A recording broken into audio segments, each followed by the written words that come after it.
What's up, guys? Hope you guys are having a great week. We're here with another Wednesday workout. Had a great turnout this Sunday. Had a lot of people really pushing themselves this week. It was, for those who weren't there, it's a very interval style workout. We went for 4 sets of about 2 to 3 minutes of work with a 1 minute break. Everybody had that point where I don't think I can do this is kind of the attitude, but everybody really pushed through, had some great performances. We had some great quality of movement, some good fellowship, a lot of laughter and a lot of fun had by all, I hope, other than, you know, the small torture session of the workout. So hopefully we see you guys out again on Sunday this week. But let's get into the Wednesday workout. We got another kind of spicy one for you. We're doing we're starting to add in a lot of different movements that we haven't seen, or we may have seen them, but we're going to have them in a little bit different of a fashion, whether it be in different time domains, or whether it be in maybe an AMRAP or rounds. We're going to do it with different rep schemes is the big one. We're going to start increasing the volume for you a little bit because I know you guys can handle it. So today we're going to start off with 5 rounds for time of the following movements. We're going to start out with grabbing an object. I've got a 30-pound dumbbell here. You can use about anything you want. It could be a jug, milk jug, fill it up with water, anything you got lying around your house. Grab something. We're going to do 10 object deadlifts. So we're going to pick up this object with good form.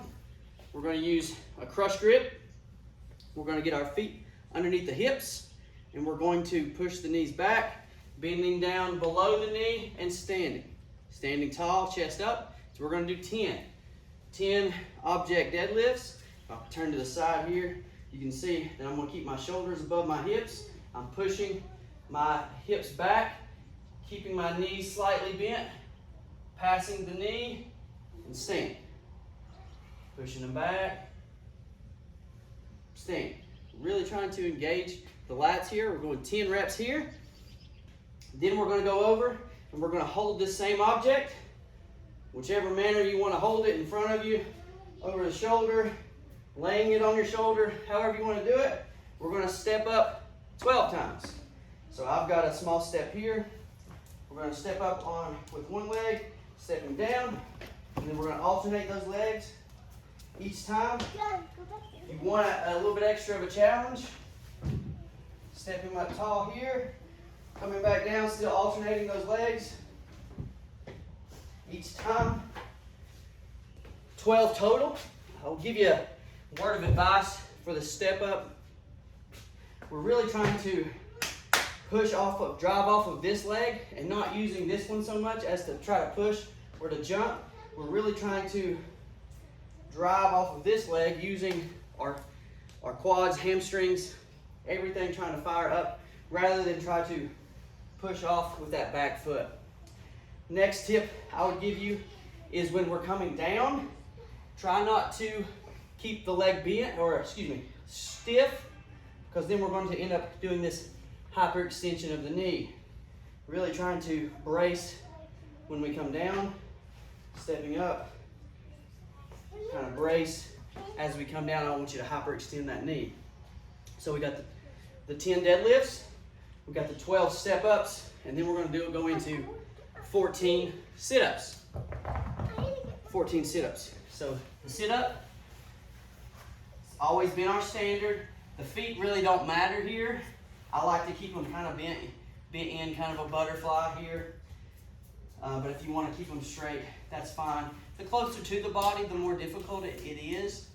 But we're going to lay back. I want you to touch behind your head. You can use the momentum of your hands to kind of throw those arms up to get you started. But I want the shoulders to pass in front of the hip. So if we need to touch our toes, we're touching in front of our feet in order to meet that. That's what I want you to do.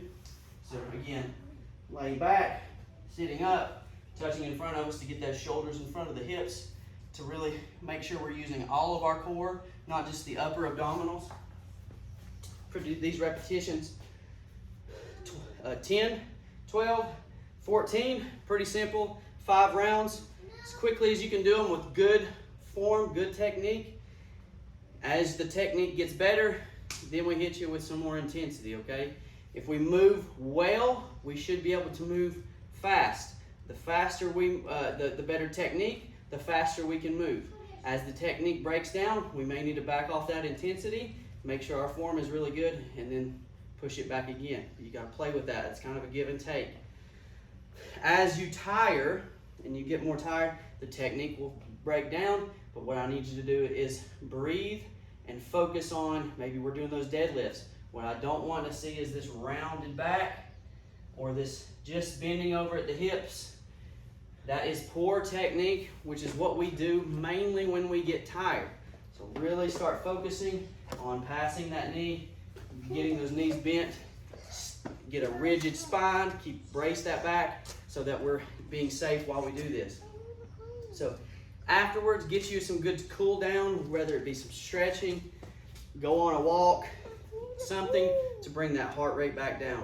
So if you guys have any questions or anything in regards to the workout, obviously send me a message, hit me up in some comments on YouTube or even in Instagram or Facebook, whatever you guys want to do.